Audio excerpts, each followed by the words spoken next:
What's going on, guys? It's Jimmy here. Welcome to our daily show where we discuss everything going on here in our country that you need to know about here on a daily basis. We got some major stuff to talk about here today in this video. First, we got some new data that's coming out here on the election results that's going to be really shaping the country here going forward. Take a look at this and let me know your thoughts here on this. Here we go. Over to Steve Kornacki. Midterm elections 4 weeks away now. He's over at the big board. Steve, we can talk Ohio, big picture. What are you looking at today? Yeah, I mean, I'm sorry if you're looking for me to scream or shout or knock this thing over. We'll do it another morning, maybe. But we can see if it works, and we can take you through where some of the big numbers and indicators stand here. 28 days here, 4 weeks to go until Election Day. So we always talk about the midterm election. The president's job approval rating typically has been most closely associated with the results here. And you see Biden where he's at right now this morning, an average of a 42.9% approval rating. Let's take every recent president at this point, 28 days out from their first midterm. What were their average approval ratings? You can see where that 42.9 fits in. It's right there, a tick less than Trump, couple points under Obama, basically identical to Bill Clinton back in 1994. One exception here was George W. Bush. This about a year after 9/11 when his popularity was still stratospheric. And you see what this has translated into in terms of House seats gained and lost in midterms. Again, Biden is right in that range. Trump lost the House. Obama lost the House. Clinton lost the House in 94. Giant gains for the opposition party. Again, Bush, the only exception. So on this metric, Joe Biden is right in that extreme danger zone for a president 28 days before the midterm. What has not quite been tracking with this, however, is another indicator we keep an eye on, and that is the generic ballot. As we ask folks in a poll, who would you want to vote for Congress this year, the Democrat, the Republicans? Who would you want to control Congress? And on this issue, on this trend, I should say, the Republicans do have the edge right now. 0.9 points, 46.1 to 45.2 on average. There has been a slight shift in the Republicans' direction in the last 2 or 3 weeks. Democrats actually had a lead on this back in September. So Republicans have moved ahead, but it's only by 0.9. And what you're looking at here, 18, 14, 10, 06, these are the 4 most recent midterm wave elections where the opposition party made tremendous gains in the midterms. This is what the generic ballot looked like at this point in those races. And again, you can see 4 years ago at this time, you could see that Democratic wave coming. 2010, you could see the Republican wave coming. 2006, the Democratic wave. What Republicans, I think, are hoping for is that maybe 2014, it was only 2 points in the generic ballot at this point. This was Barack Obama's second midterm election. Republicans ended up taking the Senate, getting to their highest level in the House since 1928. It was kind of a late-breaking wave in 2014. And clearly, I think that's what Republicans are hoping for now, because when you look at Biden's approval rating, you would expect historically to see a bigger gap here in the generic ballot. That gap really hasn't materialized yet. Again, the battleground, the big potential battleground for the Senate, you see here, the party that currently holds each one of these seats. It's a 50-50 Senate. The key, obviously, is Republicans. They need a net gain from this map of 1 seat to give them control of the Senate. Let's take a look at these seats and what the polling average looks like in all of them right now. So the Democratic-held seats that are in the battleground or the potential battleground, this is key. I think one of them, you see in Nevada here, the Republican leads in the polling. That's Adam Laxalt leading Catherine Cortez Masto, the Democratic incumbent. If that holds, if that ends up being the result here, that for Republicans would represent a net gain of 1 seat from the Democratic seats. But right now, what Democrats have to counter that is they lead in 1 Republican-held seat. That's Pennsylvania, where John Fetterman, the Democratic nominee, leads Mehmet Oz by 3.7 in the polling average. And if that held and everything else on this list held, Democrats would erase that net gain of 1 seat because they'd get 1 of their own and things would stay exactly the same. So, again, the name of the game for Republicans is they need to end up with a net gain of a seat here. Democrats have their best shot right now on paper in Pennsylvania. Republicans have their best shot in Nevada. But there's a lot of variables here. We'll see the fallout in Georgia. We've yet to see much polling since that latest Herschel Walker controversy erupted. You're just showing in Ohio there, Tim Ryan has been running very close to Vance. And the other wild wild card here in this is some of these states, Ohio, Wisconsin in particular, the polls since 2014, 2016, 2018, 2020, you've seen some significant misses. The polls have overstated Democratic support in Wisconsin and Ohio in particular in recent elections. That could also end up being a factor, but obviously we wouldn't know that till election night. Well, thank you for pointing that out, because it's so hard to look at the polls. I'm wondering, Steve, to look at the polls and understand, I think some of us knew they were really off in 2020 when said Joe Biden was going to win by 98 points in Wisconsin, 47 in Pennsylvania. I mean, they just so I'm just curious, as we are trying to figure out who's going to actually get out there and vote. What do you look at? And I also, a month ago, everybody was saying Dobbs is going to change the outcome of this election. It's something that actually I thought would happen. It would be significant, especially after Kansas. You look at one issue poll after another issue poll, it doesn't seem to be at the top of the debate. And yet, I must say, and I'm equating nothing here, I'm just saying, as somebody that's observed politics my entire life, I've never heard, and I'm usually around Republicans or former Republicans or conservatives, I've never heard people talk more in restaurants or on a dinner table, out and about any issue since 9/11 as they have about Dobbs and the crazy legislation Republicans have been passing on the state level. It's wherever you go, I don't care what a woman's ideology is, they're bringing it up.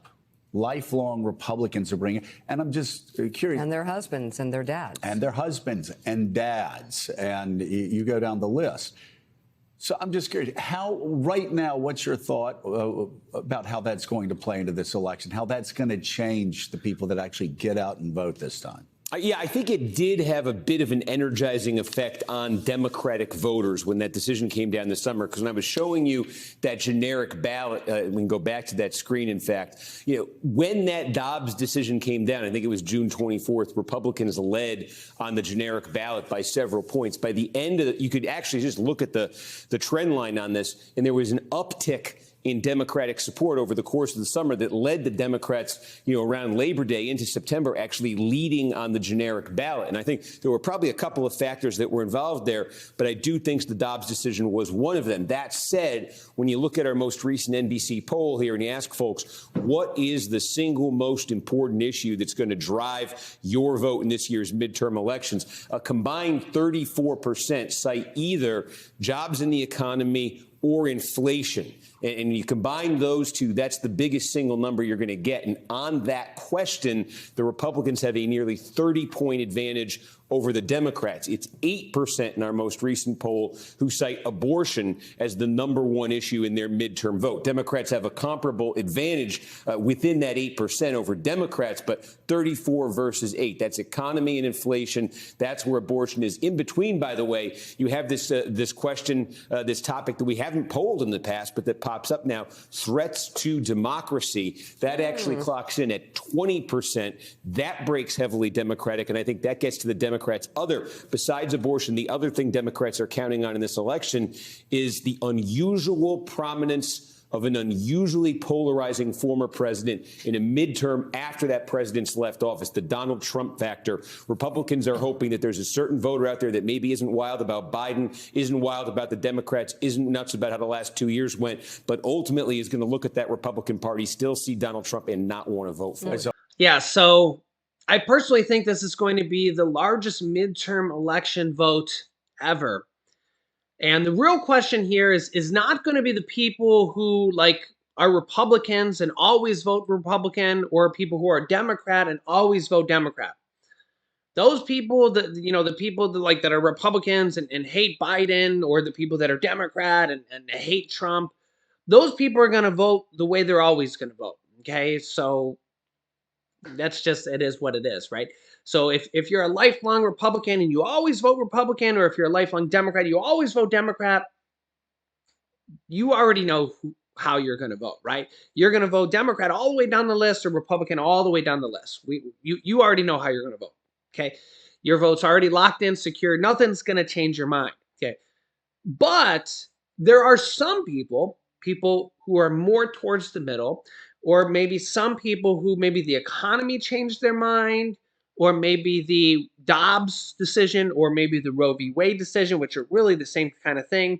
Some people might not even know what the Dobbs is, but the Dobbs is the other decision made by the Supreme Court that led to the Roe v. Wade decision to overturn the federal abortion statute, which then let the states overturn the abortion statute if they wanted to.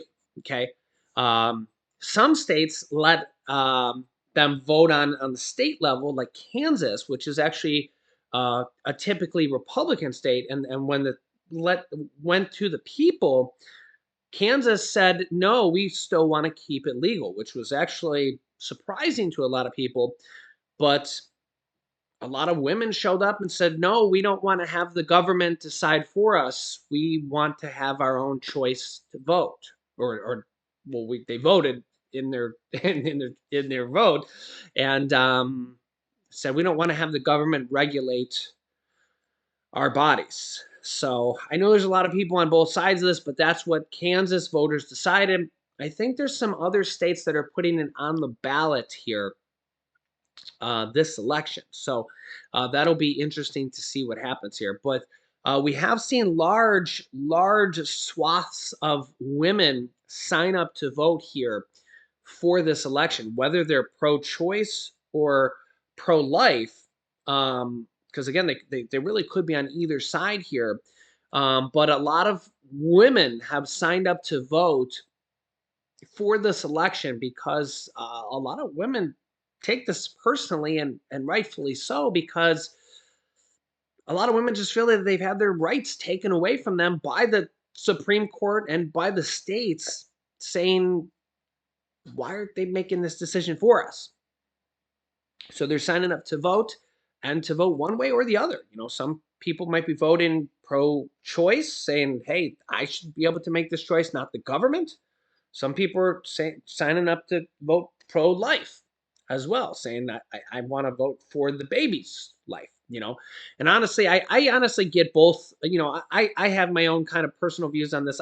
My personal views are that there's a lot of very dangerous situations with this. My wife almost died giving birth, and there's a lot of very dangerous situations. I think at the bare minimum, I think that the states that have banned it, they need to have more exceptions for rape, incest, and dangerous pregnancies. Because the problem with this is we're seeing so many circumstances where like the story that just came out here recently, the baby didn't have a skull inside there, and it wasn't on the list of exceptions, and they were going to make that woman carry that baby until it passed away inside her, and then she could have died. It could have went septic. And there's so many circumstances like that where the mother's life is at risk, but it's not on the list of exceptions. And there's some states that don't have any exceptions at all, even for rape. And it's just it's a very tough time for a woman. And my wife almost died from preeclampsia when she gave birth. So it was, and our hospital bill for her birth was over $40,000. Now we had insurance. We actually had to pay $10,000 for our birth because it was a $5,000 deductible for her and a $5,000 deductible for my son, who was born that day, but instantly hit his deductible. But a lot of people don't even realize, when you're forcing someone to give birth, how, number one, how expensive it is. And number two, it's very you could die from this stuff, and then how traumatic it is, and all the circumstances that go on with some of this stuff. And there's got to be exceptions for some of this stuff. Like if the woman could die, and all the lists of these things, it's just some of these people. I remember watching the testimony of a Republican congressman who he was testifying over a woman who could have died, and her doctor said, I can't perform the procedure because of the laws. And And I remember that Republican congressman was in tears and said, "We got to rethink these laws," And it was a Republican congressman who had previously voted against it, and said, "You know what? Now after kind of seeing the real world enactments of how this affects women, we got to really rethink on how this is actually affecting women and what they're going through, and what you know traumatizes women and the actual real world situations that they're going through, and having to potentially carry miscarriages. The problem with miscarriages is that a lot of times they now can't get the prescriptions that they need to safely get the stuff out after it's a miscarriage. So there's a lot of like really polarizing things that the states and stuff haven't thought through, because they're going to the extremes of trying to prevent all this stuff. And there's a lot of real issues here at stake in this next election. The other thing is gun rights and gun safety. A lot of people are really taking it to the extreme, saying, "Well, I don't want them to take our guns away," and that's really not the case at all. There's more guns in America than there's people. Did you know that?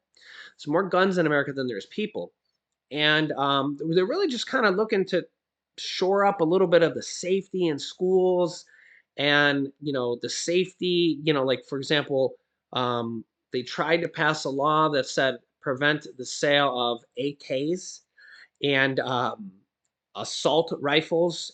I understand what an assault rifle is, and you know, an assault rifle is not actually. I know it's a slang term, but anything could be an assault rifle. I get it, I understand, but it's a term that they use, right?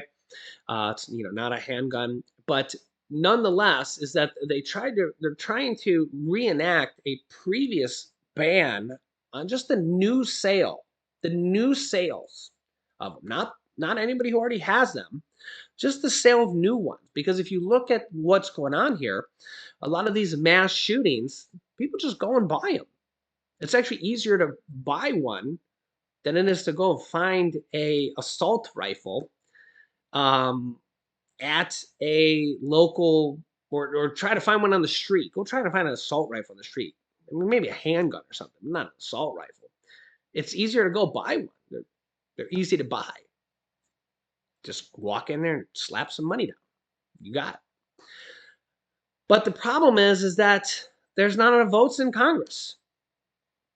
They don't want to vote for it because the almighty gun industry won't make as much money.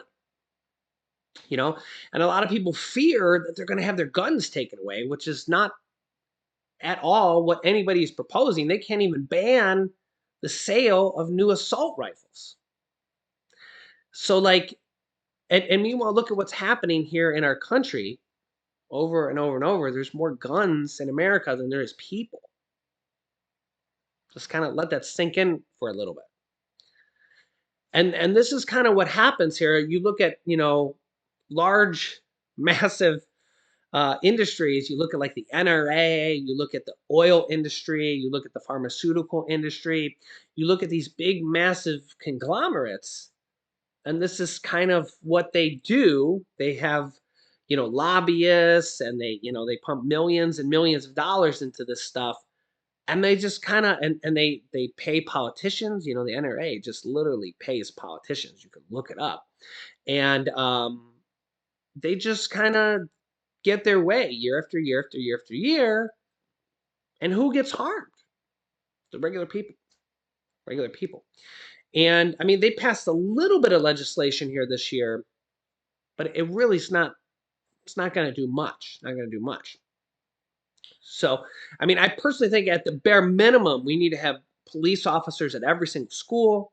We need to have locking doors, maybe even retired military men uh, at every single school, retired vets, after they go through, screening and stuff like that.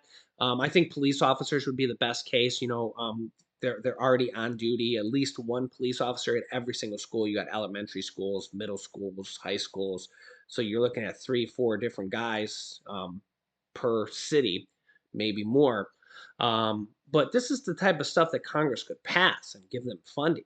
This is like no-brainer issues, but they got to do it, right? They got to do it.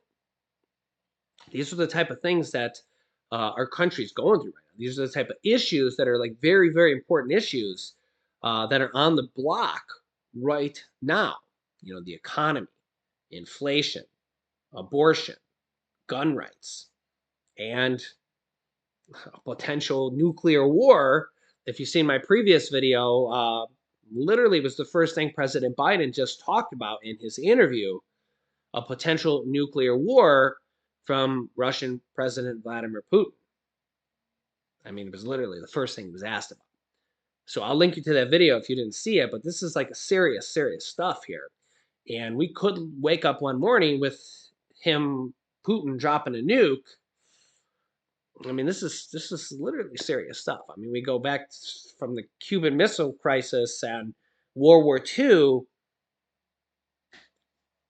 I mean, Russia has 6,000 nuclear bombs. So to think that they won't use one of them when Russia says that it's not just a threat, that they could use it at any given time, it's very serious stuff. And meanwhile, that's over there. That could happen at any given time. And then we also have to worry about our country over here.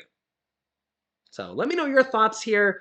What are you going to do here this midterm election? You don't necessarily have to tell me who you're going to vote for, but you can tell me your thoughts on the election. What are your biggest concerns here for everything going on here right now? So I'll keep you up to date here with everything going on here in our country on a daily basis. Make sure to subscribe down below to our YouTube channel. It's completely free to do so. New videos are every day at 10 a.m., 3 p.m., and 8 p.m. Eastern Standard Time, and I will keep you up to date here.